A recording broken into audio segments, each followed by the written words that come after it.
হারানো ভালোবাসা এপিসোড ৩। রিমা সেদিন বাড়ি ফিরে দরজাটা বন্ধ করে অনেকক্ষণ চুপ করে বসেছিল। বাইরের পৃথিবীটা যেন ঠিকই চলছিল। গাড়ির শব্দ, মানুষের কথা, টিভির আওয়াজ, সব কিছুই আগের মতোই। শুধু তার ভেতরের পৃথিবীটাই হঠাৎ করে থেমে গেছে। সে জানত না কাঁদবে না নিজেকে শক্ত রাখবে। এতদিন পর যাকে ফিরে পেয়েছিল তাকে আবার হারানোর ব্যথাটা যেন আগের থেকেও বেশি তীব্র। ফোনটা টেবিলে পড়েছিল। স্ক্রিনে অরুণের নাম বারবার জ্বলছিল, কল, মেসেজ, কিন্তু রিমা একবারও ধরল না। সে জানত এখন কথা বললে সে নিজেকে সামলাতে পারবে না। রাতটা কেটে গেল নিঃশব্দে। পরদিন সকালেও তার মনটা ভারী ছিল। তবুও সে নিজেকে ব্যস্ত রাখার চেষ্টা করল, কিন্তু যতই চেষ্টা করুক অরুণের কথাগুলো মাথা থেকে বেরোচ্ছিল না। আমি এখন একা নই, এই একটা লাইনই যেন বারবার তার কানে বাজছিল। কয়েকদিন কেটে গেল। অরুণ আর মেসেজ করা বন্ধ করে দিয়েছে। হয়তো সে বুঝে গেছে কিছু দূরত্ব রাখা দরকার।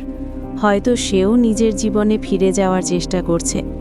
রিমাও ধীরে ধীরে নিজেকে মানিয়ে নিতে শুরু করল।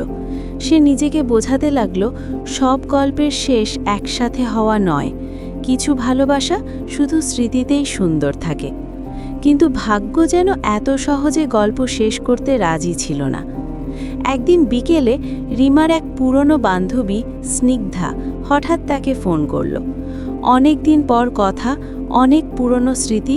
কথা বলতে বলতে স্নিগ্ধা হঠাৎ বলল, শোন, আমি তোকে একটা নিউজ দিই।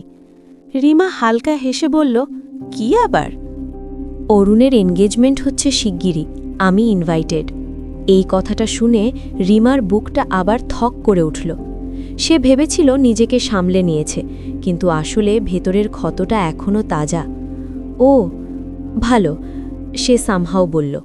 স্নিগ্ধা একটু থেমে বলল, তুই আসবি? মানে সবাই থাকব? রিমা কিছুক্ষণ চুপ করে রইল।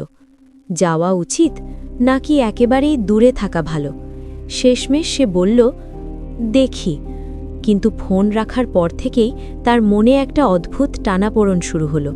সে কি যাবে? যাবে মানে নিজের চোখে দেখবে অরুণ অন্য কারো হয়ে যাচ্ছে। না গেলে হয়তো সারা জীবন একটা হোয়াট ইফ থেকে যাবে। অনেক ভাবনার পর সে সিদ্ধান্ত নিল সে যাবে, কারণ কিছু সত্যি থেকে পালিয়ে থাকা যায় না। এনগেজমেন্টের দিনটা এসে গেল। বড় একটা হল, চারপাশে আলো, সাজসজ্জা, মানুষের ভিড়। সবাই খুশি, সবাই ব্যস্ত। এই আনন্দের মাঝেও রিমার মনে হচ্ছিল সে যেন একা একটা আলাদা জগতে দাঁড়িয়ে আছে। সে ধীরে ধীরে ভেতরে ঢুকল। তার চোখ খুঁজছিল শুধু একজনকেই, অরুণ। স্টেজের কাছে দাঁড়িয়েছিল সে, ট্রেডিশনাল পোশাকে, চারপাশে আত্মীয়স্বজন, সব কিছুই যেন একদম পারফেক্ট। কিন্তু তার চোখে সেই আগের উজ্জ্বলতা নেই। যেন সে হাসছে, কিন্তু পুরো মন দিয়ে নয়। রিমার চোখ তার সাথে এক মুহূর্তের জন্য মিলল। দুজনেই থেমে গেল। এই ভিড়ের মাঝেও যেন তারা আবার একা হয়ে গেল, যেমনটা হয়েছিল সেই পুরনো স্কুলের বাগানে।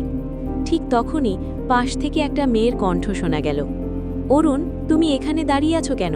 সবাই অপেক্ষা করছে। রিমা স্বাভাবিকভাবেই তাকালো সেই মেয়েটার দিকে। আর পরের মুহূর্তে তার পুরো পৃথিবীটা আবার কেঁপে উঠল, কারণ সেই মেয়েটা তার নিজের খুব কাছের মানুষ, স্নিগ্ধা। হ্যাঁ, অরুণের ফিয়ন্সে ছিল স্নিগ্ধা। রিমার মাথাটা ঝিমঝিম করতে লাগল। এটা কি সত্যি নাকি কোনো দুঃস্বপ্ন?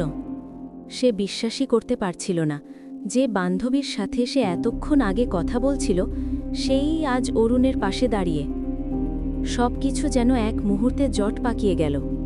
স্নিগ্ধা হাসি মুখে অরুণের পাশে দাঁড়ালো, কিন্তু তার চোখ হঠাৎ রিমার দিকে পড়তেই সে থমকে গেল। দুজনের চোখে চোখ পড়ল।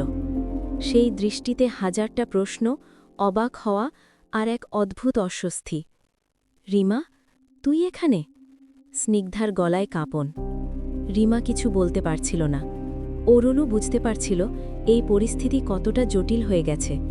একদিকে তার অতীত, অন্যদিকে তার বর্তমান, আর মাঝখানে দাঁড়িয়ে আছে এমন একটা সত্য যা তিনজনের জীবনকেই বদলে দিতে পারে। হলরুমে তখন সবাই খুশিতে ব্যস্ত।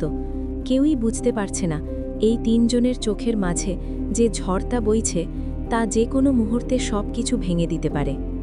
গল্পটা এখন এমন এক জায়গায় দাঁড়িয়ে যেখানে একটা সিদ্ধান্ত সব কিছু বদলে দেবে। এই গল্পটি সবার আগে শুনতে ফলো করুন। পরবর্তী পর্ব জানতে কমেন্টে লিখুন এপিসোড 3 আর আমাদের সঙ্গে যুক্ত থাকুন।